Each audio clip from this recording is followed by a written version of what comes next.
بالله من الشيطان الرجيم فأما اليتيم فلا تقهر وأما السائل فلا تنهر وأما بنعمة ربك فحدث.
A'udzu billahi minasyaitonir rajim. Bismillahirrahmanirrahim.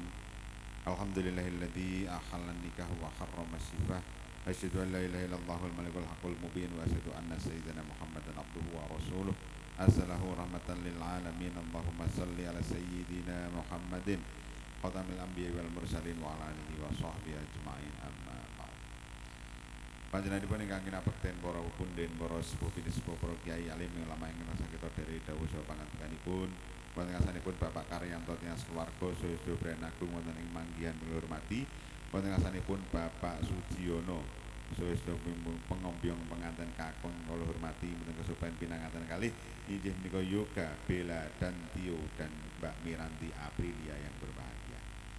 Yang sepindah monggo kita sami ngunjukaken puja puji syukur kita wonten ing ngarsanipun Allah Subhanahu wa taala ingkang sampun maringi kita pinten-pinten kenikmatan taufik saha hidayah saengga kita saged makemal manunggal wonten ing papan panggenan menika inggih menika saperlu hanyakseni saha mangestoni akdun nikah ingkang badhe kalampah.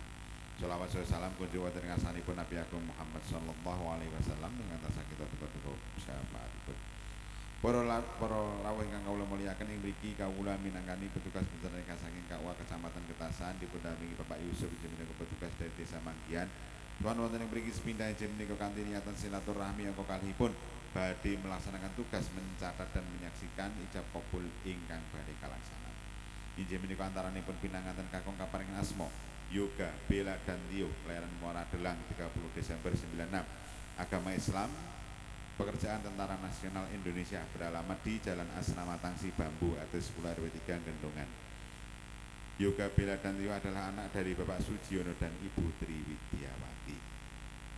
Sampangipun badhe kadhawuhaken kalian Miranti Aprilia kalian Kap Semarang tanggal 1 bulan 4 tahun 2000. Agama Islam dalemipun manggihan RT 3 RW 1. Anak kandung dari Bapak Karyanto dan Ibu Tukiem. Samangke wali nikahipun wali nasab ayah kaningipun piyambak inggih menika Bapak Karyanto bin Ahmad Sahri, agama Islam, dalemipun manggihan ugi. Mas kawinipun inggih menika arupi seperangkat alat salat saha uang 25 juta 25.025.000 rupiah dan emas 25,9 gram. Sampun dipun aturaken secara tunai.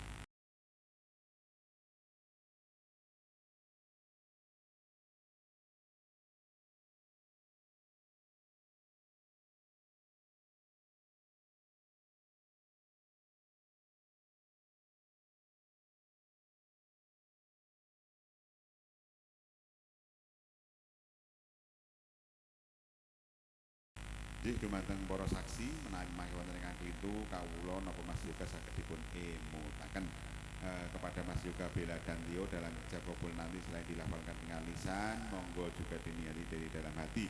Lahir batin Anda harus siap menjadi suami dari Miranti Aprilia. Sedanipun monggo kita niati ibadah saudara sunnah Rasulullah. Monggo kita dhewe Fatihah sepindah kanthi pandonga mugia ijab kabul samangke saged kalaman lancar ugi dipun ridhoni Allah.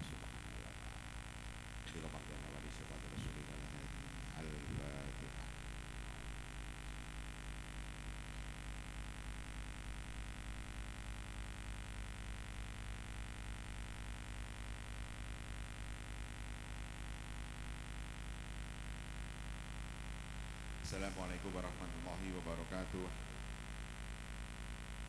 Innal hamdalillah nahmaduhu wa nasta'inuhu wa nastaghfiruh wa na'udzu billahi min shururi anfusina wa min sayyiati a'malina.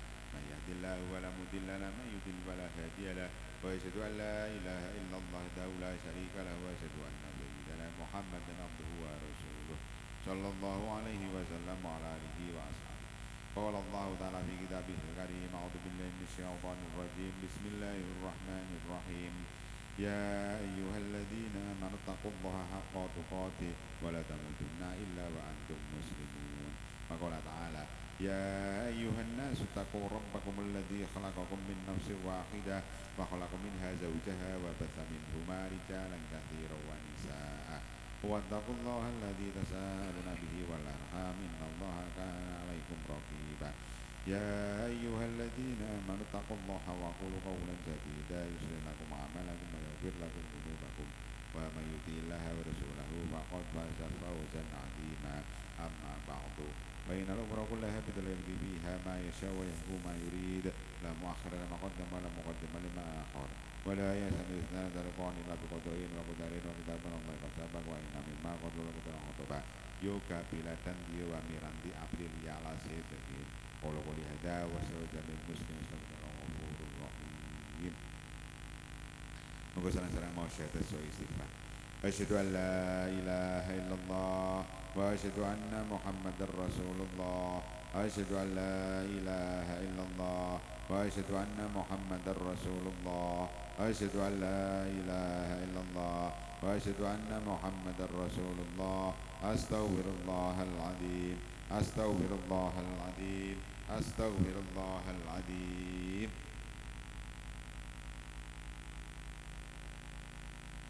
A'udzu billahi minasyaitonir rajim. Bismillahirrahmanirrahim. Wa nasi bi taqwallahu sabbitu kalam amrullahu bi min imsakan ma'ruf au taslim. Ya saudara Yoga Beladan Dio bin Suciono, saya nikahkan dan saya kawinkan Miranti Aprilia binti Bapak Karyanto kepada engkau yang walinya telah mewakilkan kepada saya dengan mas kawin seperangkat alat sholat, uang 25,25 juta 25.000 rupiah, emas 25,9 gram dibayar tunai.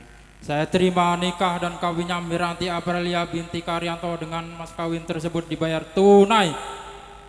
Barakallahu laka wa baraka alaika wa jama'a bainakuma fi khair. Allahumma alif bainahuma kama alafta baina Adam wa Hawa wa alif bainahuma kama alafta baina Yusuf wa Zulaikha wa alif bainahuma kama alafta baina nabiyina sayyidina Muhammadin sallallahu alaihi wasallam qadisah kubra wa alif bainahuma kama alafta baina sayyidina Ali wa Fatimah az-Zahra.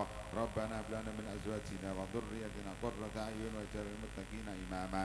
Rabbana atina fid dunya hasanah wa fil akhirati hasanah wa qina adzabannar wa adkhilna al-jannata ma'al abrar. Ya Aziz ya Ghaffar ya Rabbal alamin. Subhana rabbika rabbil izzati amma yasifun wa salamun alal mursalin walhamdulillahi rabbil alamin.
Alhamdulillah makaten ijab kabul sudah terlaksana lancar tanpa halangan suatu apapun kepada pengantin berdua. Anda berdua sudah resmi menjadi seorang suami dan seorang istri. Pernikahan Anda berdua sudah sah baik menurut hukum agama ataupun hukum negara. Sudah tertera di KUA Kecamatan Petasan. Pantungan kita sedaya mugia rumah tangga yang badhe panjenengan lampahi saged dados rumah tangga ingkang sakinah mawaddah warahmah barokah bahagia sejahtera lahir dan batin. Maka tenatur kawula menawi wonten ingkang klintu nyuwun kuwi samudra pangsami. Wallahul muwaffiq ila aqwamit thoriq. Wassalamualaikum warahmatullahi wabarakatuh.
winolana yata-yatan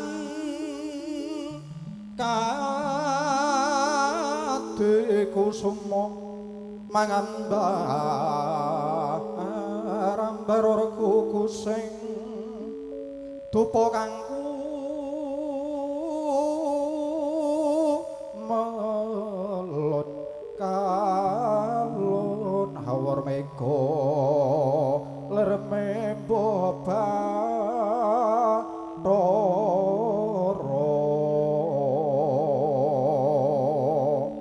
tan samar pamoring suksma sinoksmaya minahya ing sapi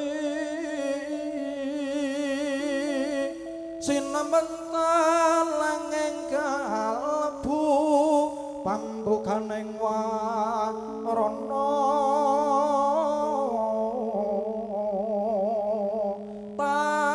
talen saking liya playa bengaluya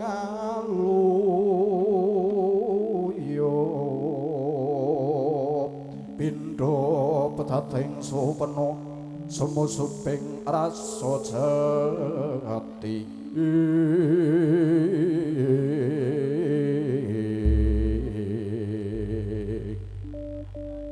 kapiyarsa swaranipun ler ombake hoi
Assalamualaikum warahmatullahi wabarakatuh. A'udzubillahi minasyaitonirrajim. Bismillahirrahmanirrahim. Assalatu wassalamu ala asyrofil anbiya'i wa mursalin sayyidina wa maulana Muhammadin wa ala alihi wa sahbihi ajmain amma ba'd.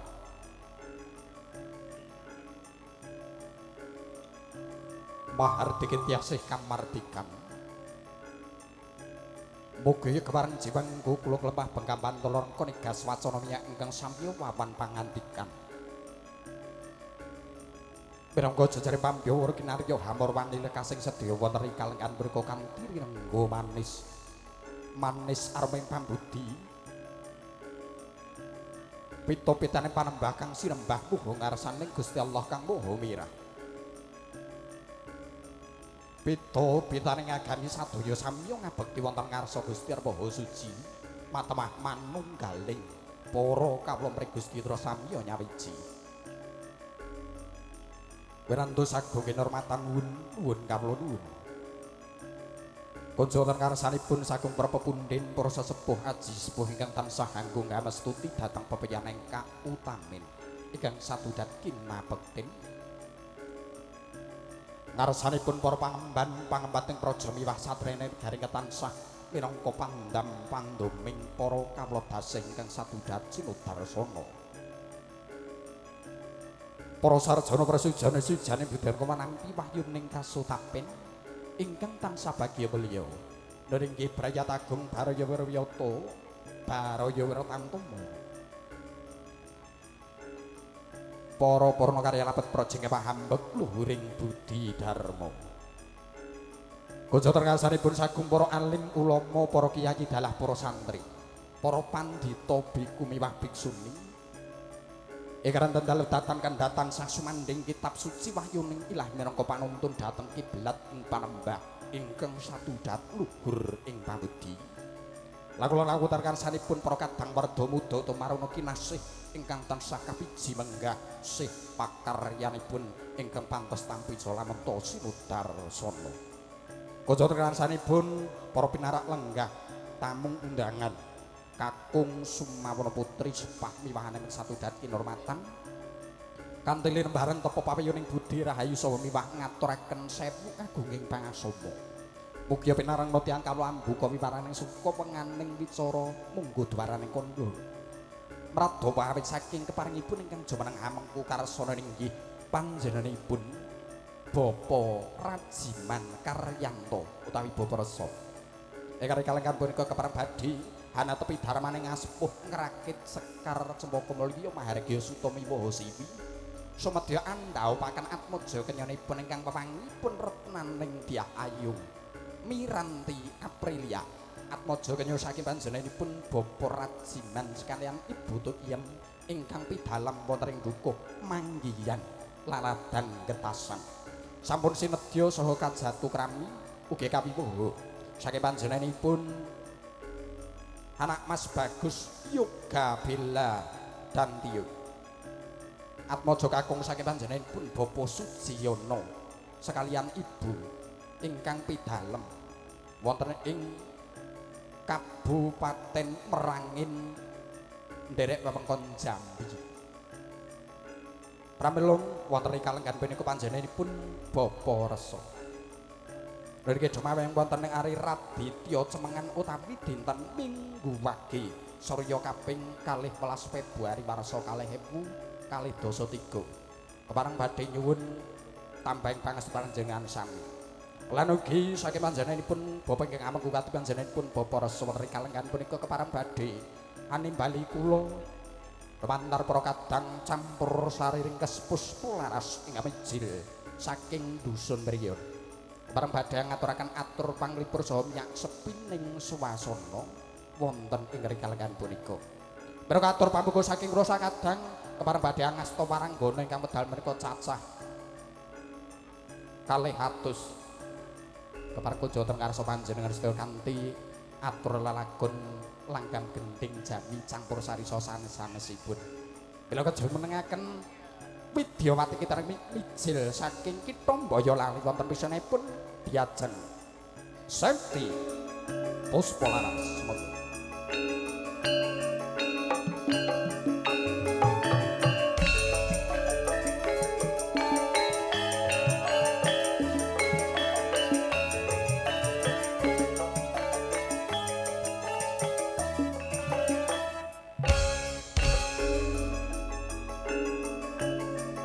Wonten ing salajengipun ugi mijil saking laladan Tengarang Ngampil Boyolali.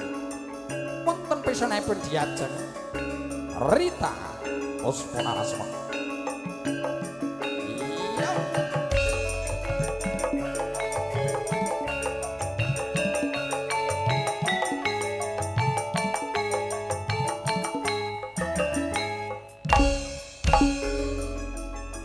Ngatan sagung para pinarangkah kakung sumere satu dan kinurmatan.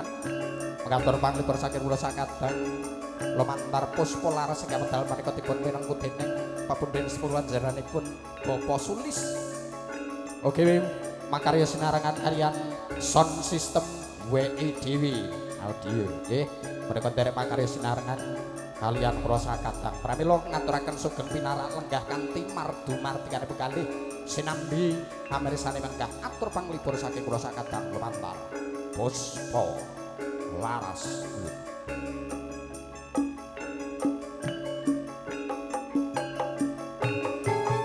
Yo.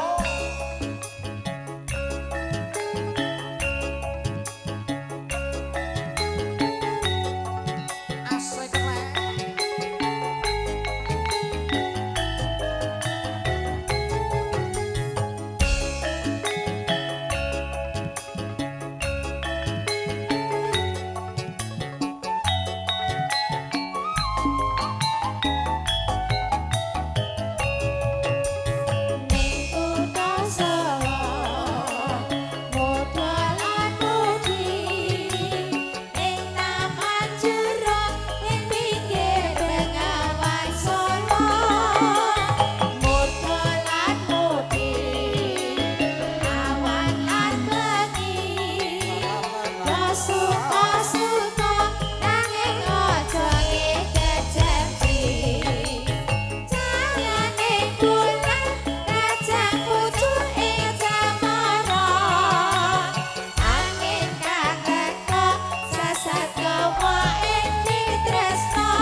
ngaturaken guene panjenengan tanpa upami mereka setunggal lalagon menika atur pambuka saking kula sakadang temantar Puspa Laras ingkang mijil saking Laladan Dusun Briyon kepareng badhe ngaturaken setunggal lalagon menika atur pambuka saking kula sakadang. Inggih menika tasih wonten ing wasana atur panglipur sinambi ngrengga laksitaning adicara ing samangke badhe kawiwitan pramila dijengkaraken Widyawati terke mijil saking Laladan Tengaran Ngampel Boyolali wonten pisanipun Diajeng Rita sumangga.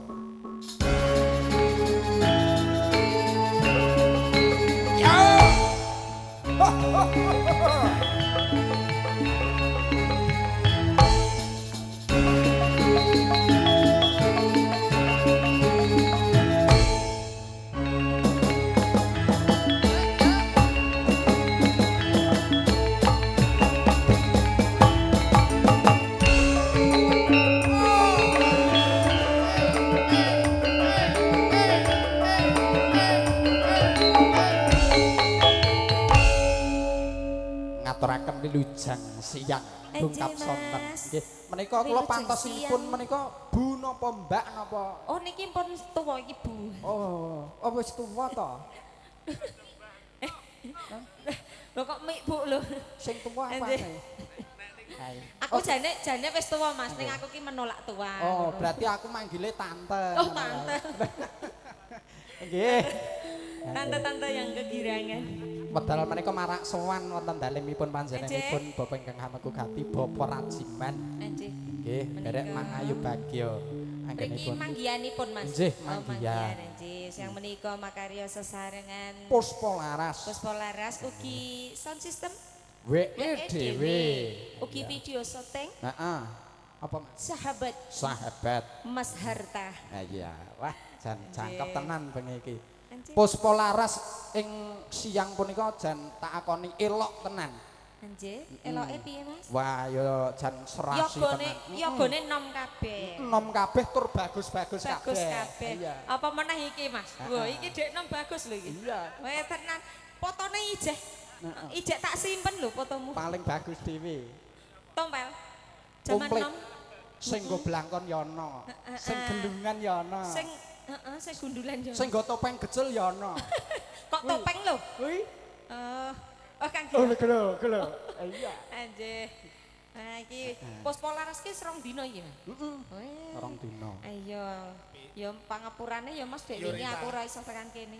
Piyayi kok pasuryane kaya duwet. Kok kaya Apa, Pak? Pasuryane kaya duwet, Kok duwet ki duet apa? sepet. duwet. Duet. Ireng. Piye ya? Ireng lonyot. Manis. Iya. Pi, Iya. aku jur dadi kelingan anake Marsudi. Ngerti Gio Piye? teko nyanggoku. Ih, Burita, Pak Gio napa ya mukane cemas? Heeh, saja ana sing dipikirke. Anjir. Paringi sing jumbuh karo Ingkang laras. Anjir. ugi ngaturaken wilujeng rawuh Nggih. konjuk pepunden kula senior kula Senior? panjenenganipun Mas Kamil. Oh, Mas Kamil. Heeh. Wonten pundi? Kaya MC Kondrang nggih. saka Kidulan. Oh, nggih. MC iso.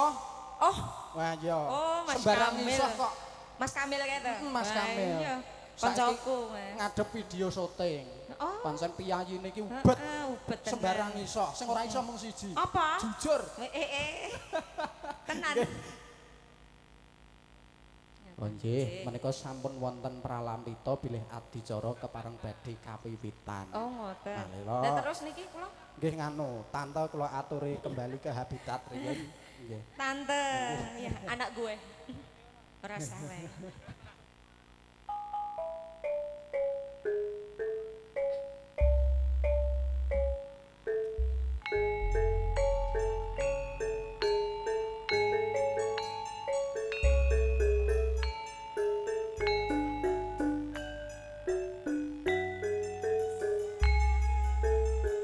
Sagung para pinarak lenggah kagung sunat ring satu dak kinurmatan. Mereka wau sampun wonten pralampita saking juru pipitaya bilih adicara kepareng badhe kapurwakan. Pramila kepareng kula ngeturaken menggah urut rantamaning toto hadi coreng sampun rinakit saha rinantam sagunging kumarga. Muka bimah sampun kalaturaken ing ajeng wontene kepareng badhe ngaturaken menggah urut rantamaning toto hadi coreng sampun rinakit saha rinantam sagunging kumarga. Ndukapat dijara langkung utama inggih atur pambuka kalajengaken sawanipun Sri Atmaja pinang temanten putri kemijil saking sasana tepas wangin anjing sasana ringgo. Ing samangke giya kalajengaken jengkaripun Sri Atmaja pinang temanten jalu kemijil saking Wisma Palarman tumuju wonten ing sasana pariwahan. Samangke nyandak adicara salajengipun ringgih adicara lung tinampen wonten ing samangke ingkang kapijewen atur duta pamasrah Sri Atmaja pinang temanten jalu ingkang kasuwunaken jenenganipun Bapa Mujiyana.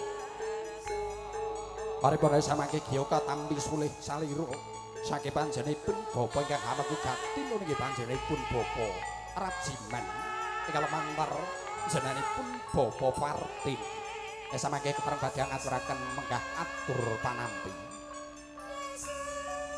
Paripurna nyanda adicara salajengipun inggih adicara panggihing Sri Atmaja pinang temanten sarimbit kalajengaken adicara adat Widiwidana sinengkerna nggih kacar kucur bapa timbang sarta sungkeping pangabekting. Paripurna nyanda adicara salajengipun inggih atur pambagya yuwana ingkang samangke badhe kasunaken jenenganipun Bapa Kepala Desa nggih panjenenganipun Bapa Supriyadi. Lan samangke badhe kapungkasi dening adicara Hastungkara Puja utawi pandonga wilujeng kasamangke badhe pun sunaken jenenganipun Bapa Muslimin. Mekaten sagung para pinarak lenggah kakung sumenawi santu dadi kinormatan menggah urut rantamaning toto hadi coreng kesampun rinakit saha rinantan sagunging keluarga.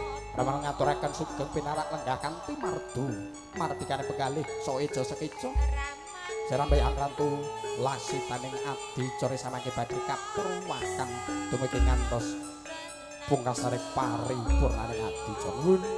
Nuwun kawula duwit.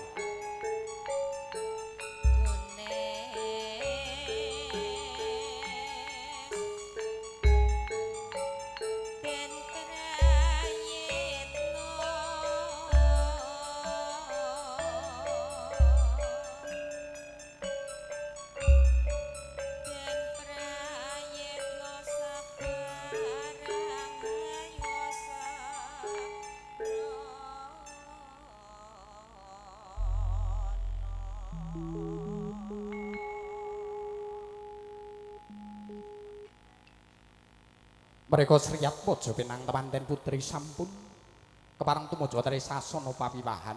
Pramila giya jengkaripun Sri Atmaja pinang temanten putri yen Cirandra Pindha Puspa warna lampahe.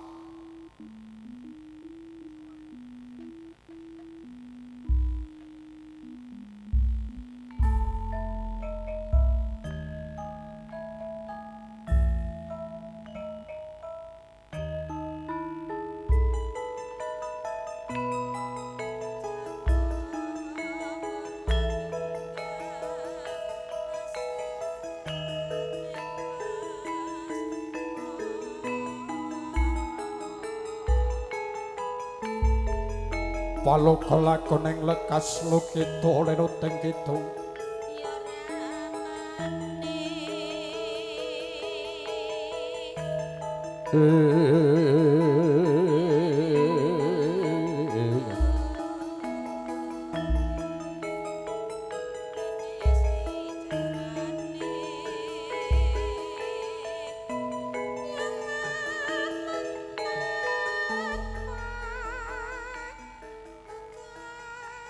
lir madu gendhis Srespati ngrenggyong-renggyong ganing Hargya.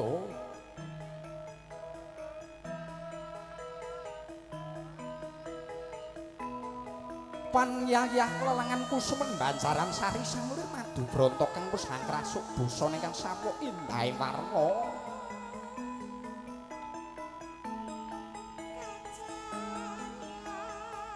Serna kamanungsane pindha pangeja wantaya sang Hyang Asmara sarene ngarum puspita.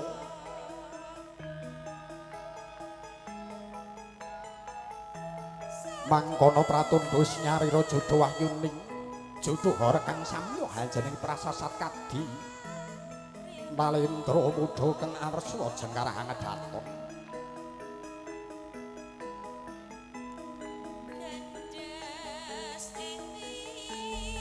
Tumuju mring sasana pawen nggih sasana pahargyan. Lampahipun Sri Atmaja pinangtemanten putri. Katon rereh ririh ingkang satemahan damel luruhing sagunging para pamirsa. Sri Atmaja pinangtemanten putri mustakanira ndungkluk nata nang kasajak lingseng ngatonake manudya kang masih prasaja bebudine. Ya prasaja solah bawani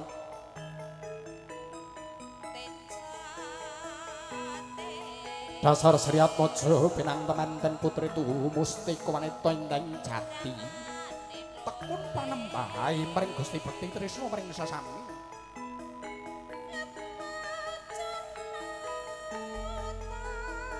Tumuju nering sasana pawiyan nggih sasana pinajang ing sanggih Sri Atmaja pinangtemanten putri gya kalenggahaken mring Dampar Kencana.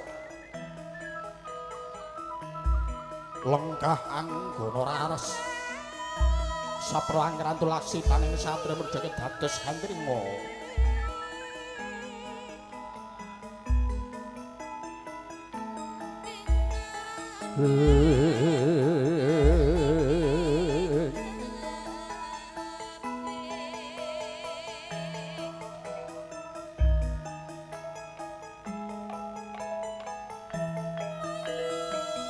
Lang-lang ramyan ingkang sasongko kumanya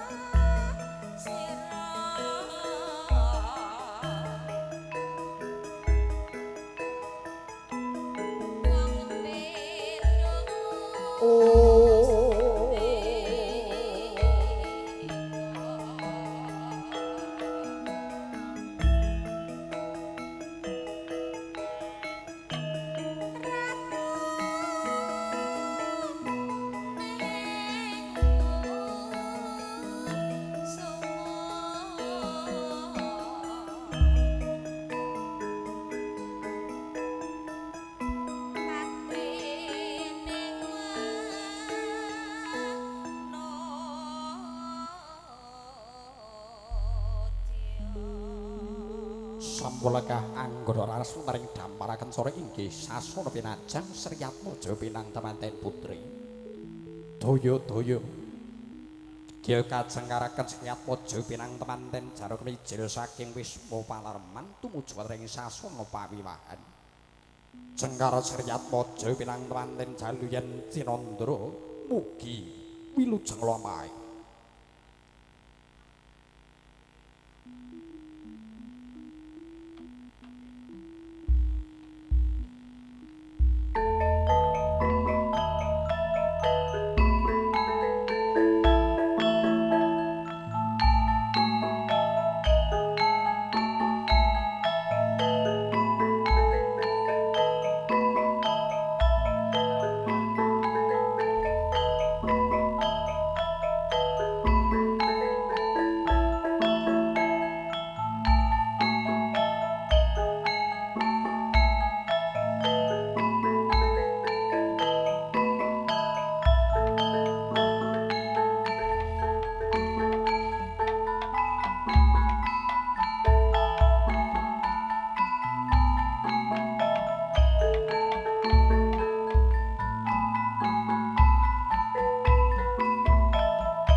sretena ning pasebagan busana maneka warna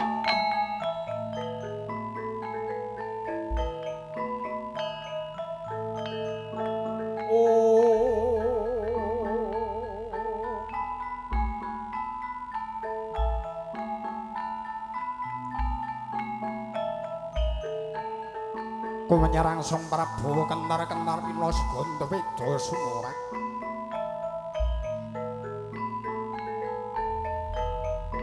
Tejo moyo-moyo saya dangu saya cetolah punika ta jengkareng Sriyat Waja pinang temanten jalu nebijil saking Wisma Palereman tumuju ing sasana pawiwahan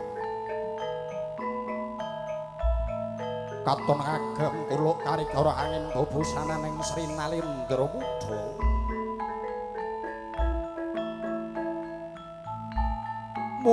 mubyar busanalira Sriyat Waja pinang temanten jalu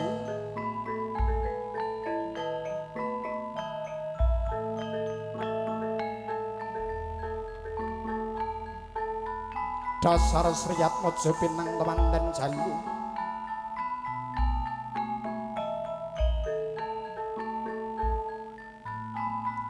priya ingkang gagah pidheksa arya gagajah oleh yang lampian merak kesimping tumuju wonten ing sasana pamiwan nggih sasana pahargyan apa to werdine sasana pamiwahan suwasana kang isining angin mbok isining kraton Ngayogyakarta ing mriku sampun memakan babut perang wadanipun sinembaran sari ginuntuk wedolisah jembatan kasturi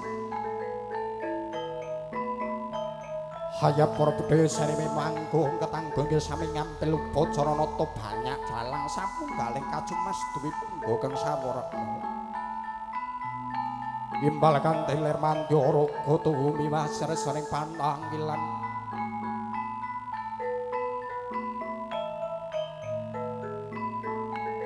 lumebet tumuju wonten sang ajenging puri pahargyan Sriyat Waja pinang temanten jalu ing samangke ya kakandhek lampahipun saking sawetawis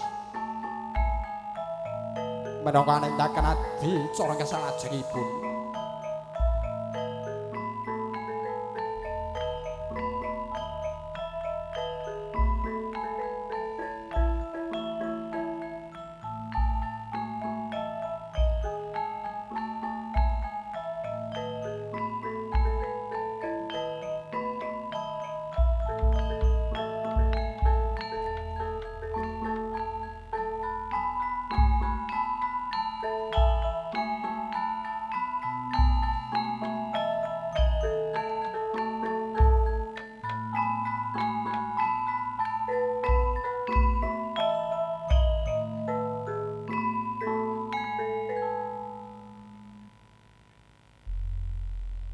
sampun dumargi wonten ing swiraning sasana pahargyan marga Sriyat Waja pinang temanten jalu dalah para pangombyong sampun dumugi wonten miwaraning sasana pahargyan Dr. Kadendaken adicara salajengipun inggih adicara lung tinampin pramila kanjatan ngarsanipun ingkang kapiji menangka atur duta pamasrah Sriyat Waja pinang temanten jalu ingkang kasuwunaken jenenganipun Bapak Mujiono sasana dal kalaturaken sumangga lan ugi kunjatan ngarsanipun ingkang kapiji menangka atur panampi duta saraya saking panjenenganipun Bapak ingkang gugati ing panjenenganipun Bapak Raji Mandor Mantar jenenganipun Bapak Partin apa bilih sampun samakten kati sasana wedal kalaturaken sumangga kunjatan ngarsanipun ingkang kapiji sasana wedal kalaturaken sak wetahipun sumangga nuwun